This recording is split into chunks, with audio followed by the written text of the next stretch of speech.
Dari tanah Jawa, tersimpan kisah yang mengguncang langit dan bumi.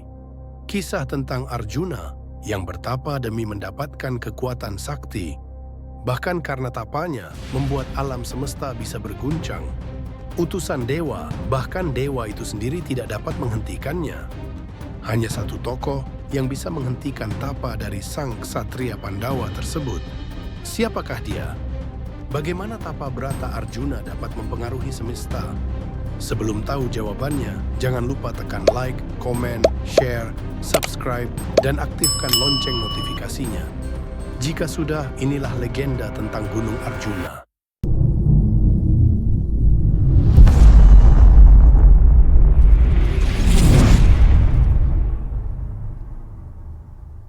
Alkisah dalam dunia pewayangan Jawa dikenal 5 ksatria gagah bernama Pandawa, yang secara harfiah berarti anak-anak Pandu. Mereka adalah Yudhistira, Bima, Arjuna, serta si kembar Nakula dan Sadewa. Ayah mereka, Prabu Pandu, adalah Raja Hastinapura. Namun kelima Pandawa ini lahir dari 2 ibu.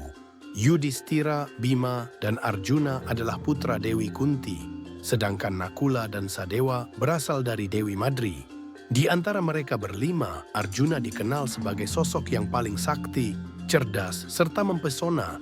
Nama Arjuna berasal dari bahasa Sanskerta yang mempunyai arti bercahaya. Ia dipercaya sebagai titisan Dewa Indra, dewa perang yang agung. Kekuatan Arjuna tidak datang begitu saja. Ia mendapatkannya lewat ketekunan, laku spiritual, dan tapa yang mendalam. Namun semua yang ia lakukan selama ini terasa belum cukup. Di balik kesaktiannya masih ada keinginan membara, ingin mencapai kesempurnaan spiritual dan kesaktian yang lebih tinggi. Pada suatu hari, Arjuna memutuskan untuk bertapa kembali untuk menambah kesaktiannya. Ia berjalan menuju lereng gunung yang terletak di sebelah barat Batu, Malang. Wilayah itu sejuk, tenang, dan jauh dari keramaian, tempat yang sempurna untuk bertapa. Setiba di sana, ia duduk bersila di atas batu besar, menutup mata, menarik napas dalam, dan memusatkan seluruh pikirannya. Ia larut dalam semadi, menghapus dunia dari kesadarannya. Hari berganti malam, malam berganti siang, dan Arjuna terus bertapa dalam keheningan. Sinar dari tubuhnya mulai memancar, menandakan kekuatan spiritualnya terus bertumbuh. Tapa yang ia lakukan bukan tapa yang seperti biasanya. Ia menyatu dengan alam, melampaui dunia fisik, masuk ke dalam kesadaran tertinggi. Tanpa Arjuna sadari, tapa tersebut akan berdampak pada dunia manusia, bahkan dunia para dewa. Jadi bagaimana besarnya dampak pertapaan tersebut? Sebelum lanjut ceritanya, jangan lupa tekan dulu tombol like dan subscribe-nya. Tapanya yang luar biasa menimbulkan perubahan besar pada alam. Puncak gunung tempat Arjuna bertapa mulai terangkat ke langit. Gunung itu menjulang tinggi, menembus awan, mengguncang langit dan bumi. Guncangan besar terasa hingga ke negeri Kayangan, tempat para dewa bersemayam. Di Kayangan, para dewa mulai cemas.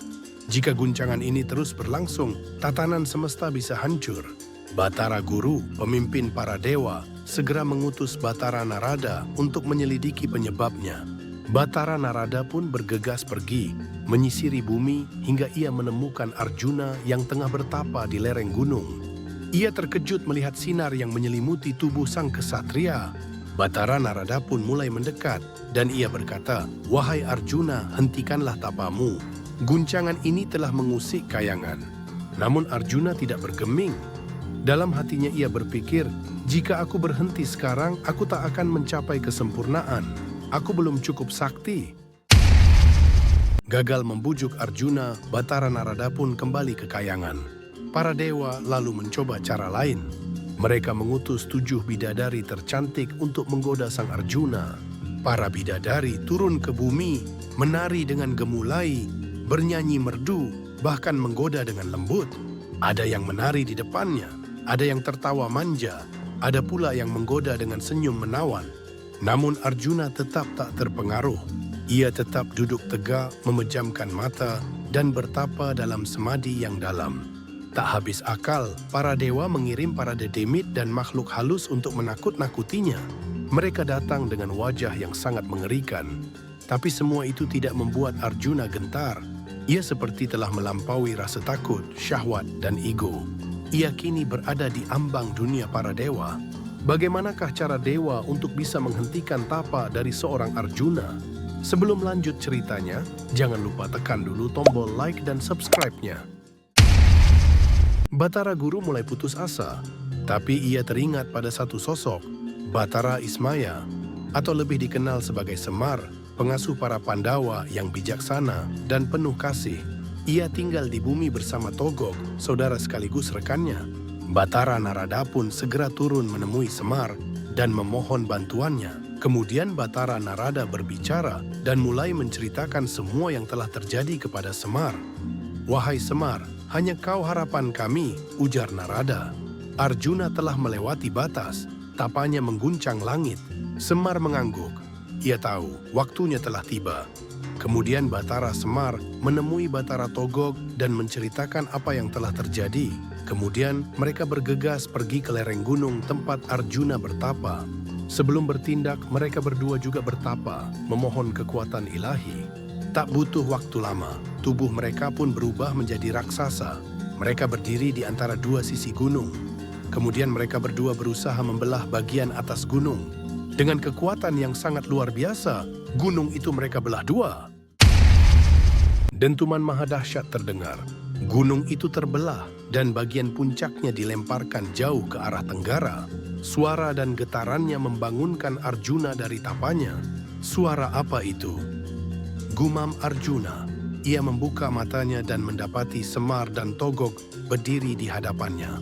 "Kami telah memotong dan melempar puncak gunung ini, Raden," ujar Semar dengan tenang. "Tapi kenapa, Guru? Aku sedang bertapa. Tapaku harusnya membawaku menuju kesempurnaan," jawab Arjuna. "Raden," sahut Semar dengan suara dalam, "tapa yang sejati bukan untuk memperbesar ego. Kesaktianmu telah cukup. Jangan sampai keangkuhan membutakanmu." Togog menambahkan, "Tapa yang membuat langit dan bumi terguncang adalah tanda ada yang tidak selaras. Kekuatan tanpa kerendahan hati akan membawa kehancuran." Arjuna terdiam. Kata-kata Semar dan Togog menusuk ke dalam hatinya.